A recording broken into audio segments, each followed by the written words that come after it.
Welcome to RSA Conference. We're here recording live from Broadcast Alley in Moscone West. This interview is sponsored by VisoTrust. I'm your host, Mandy Logan, and joining me today for this interview is Paul Valente, CEO and co-founder of VisoTrust. Paul, welcome. Thanks, Mandy. I'm delighted to be here. I imagine. So, looking at some of your background, from being CISO at even Restoration Hardware to having worked in city government, when you come to an event like RSA, do you get just a little bit even jealous that people currently are getting to use VisoTrust? I get to participate in their joy. I interact with customers every day, and so I wouldn't say I'm jealous in that regard. But as a CISO, I struggled with third-party risk. Right. And I would say it was the bane of my existence as a CISO. And having VisoTrust, for instance, when I was a CISO at Lending Club, would have changed my life.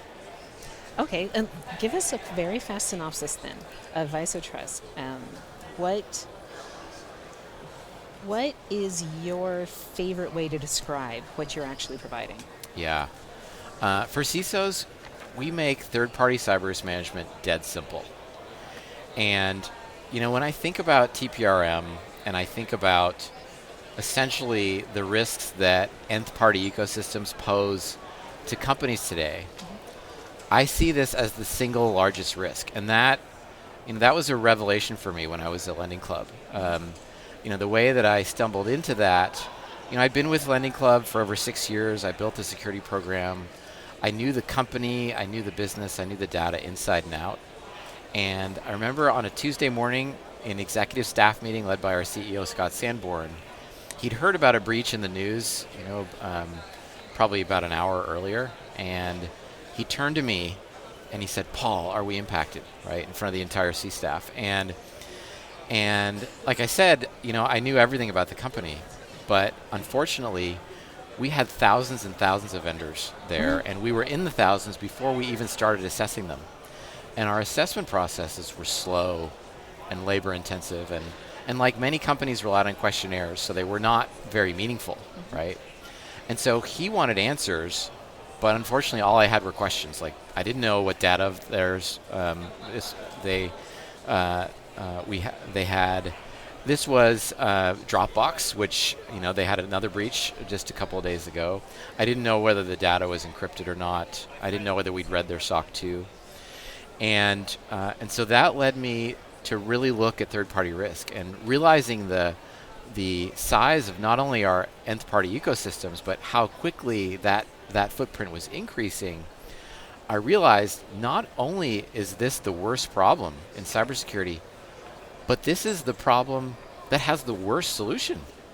Questionnaires and ratings. Right, going back to a very manual, almost analog Yeah. thing that, was it your experience when assessing third-party risk that it was not days, not weeks, but months or possibly into years before you would even get a glimpse of what the true risks were? Yeah, you're absolutely right. And not only that, we would have delayed business, burned business stakeholder relationships, been branded the Department of No, accused of killing innovation in the process, to then only have a questionnaire response, which is typically filled out by salespeople and contains very biased results, right? And so here we were slowing down our business and at the same time not moving the needle on risk, right? So it was just obvious that this was a huge problem and it really needed dedicated attention to solve. And that's why my co-founder, Russ Sherman, and myself decided to focus our lives on this. I applaud and I can absolutely respect that, the impetus, being able to identify that the amount of time, the amount of just the extremely broad landscape. So now when you look at VisoTrust being able to really assess third parties, and even from what I'm reading, it seems going to fourth party at times, being able to get actionable information. It's not instantaneously, But compared to months and months of time in trying to get those questionnaires down to a few days, a few minutes, a few Yeah. hours, Yeah. having that. Can you give us an example of how you have seen that already really change where the security department isn't a bottleneck but actually becomes a business driver? Yeah. Yeah.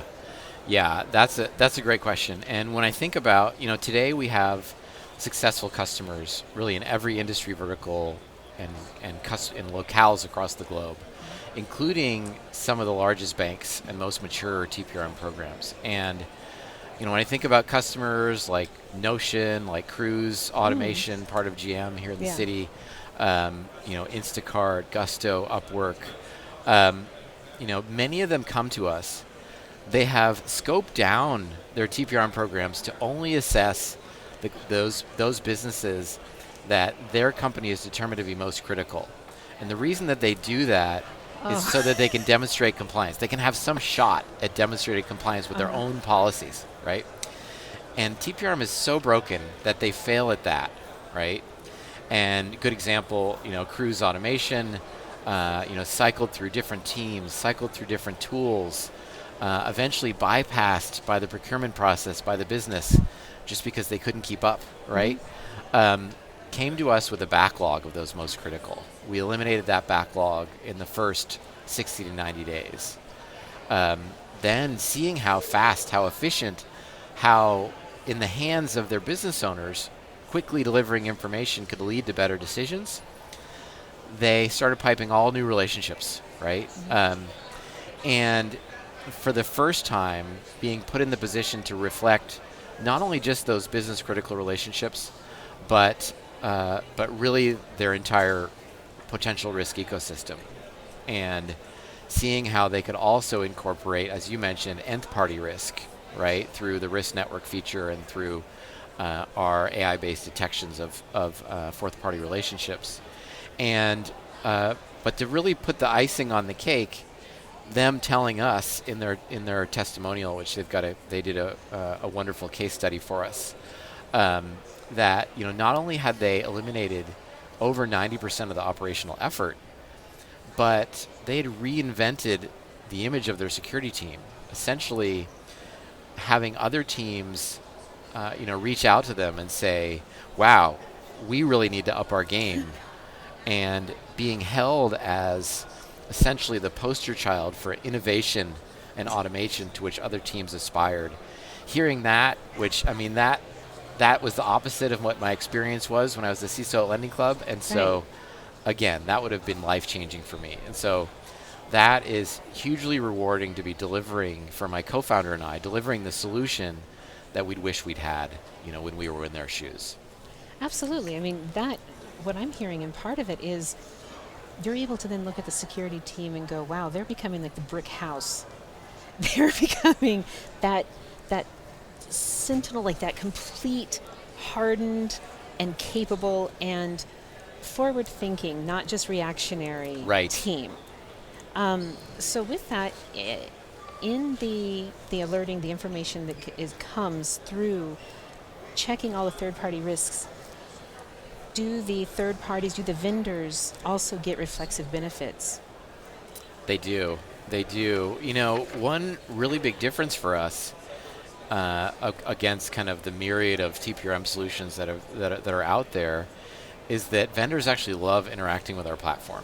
Instead of receiving, hundreds of questions that they have to triage, instead of being confronted with inaccurate ratings that they then have to try and sometimes even purchase tools to try and fix from a reputational standpoint rather than an actual security standpoint. Instead, because they're only taking in a 5 to 10 minute session prompted to upload artifacts of their security program that already exist, they are delighted. And for us, that means 99% vendor adoption, which for our customers means scalability and coverage across their population. Which I mentioned that example of me in that meeting with our CEO and the executive team at Lending Club that was so pivotal for me. it's really being in the know, that's so important for CISOs. Your knowledge and the fact that you can be relied on for accurate information at any time, that's your currency as a CISO. That's your credibility is everything, right? And having at your fingertips, an entire inventory of your population, a knowledge of what all of their control posture is, and that benefit comes from the platform being easy for vendors to engage with. And so, there's tremendous benefit for vendors on the platform. They love to participate. Oh, absolutely. So I know that you've released and are releasing here at RSA some new features. Can you give us a rundown on what is your most exciting? Yeah. Well, I'm not sure if I could say what's most exciting. There was 3 really big features that were released, but one that that I'm thinking about right now, especially since I was talking about that Dropbox breach, is risk issue, and this is connected to a feature on the platform, an existing feature called Public Risk Notice. Okay. This is where we monitor all third-party relationships with regard to high-profile security incidents and nth-party breaches 24/7.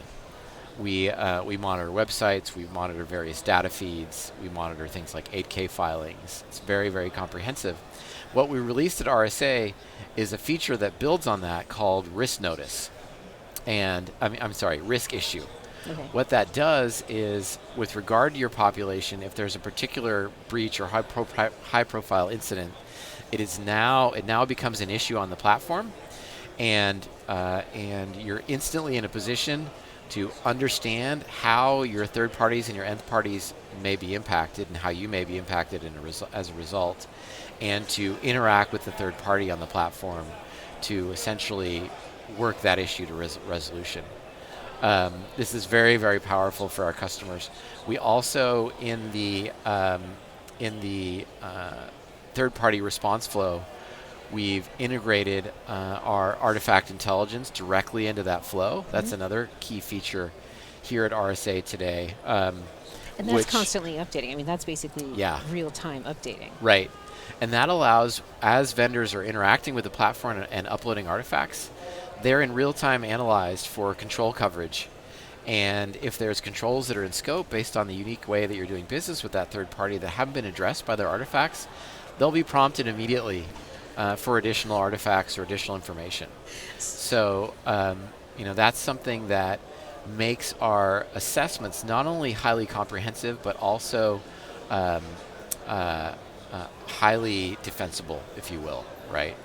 And then the last issue, the last big release during RSA is our remediation feature, which allows, this is something really exciting for large enterprise customers who typically, when they find shortcomings with vendors, they want to work those into the contract and have those remediated, some of them in 30 days, some in 60, some in 90, etc. The remediation feature allows you to completely automate that interaction with third parties across your entire population, which is really powerful.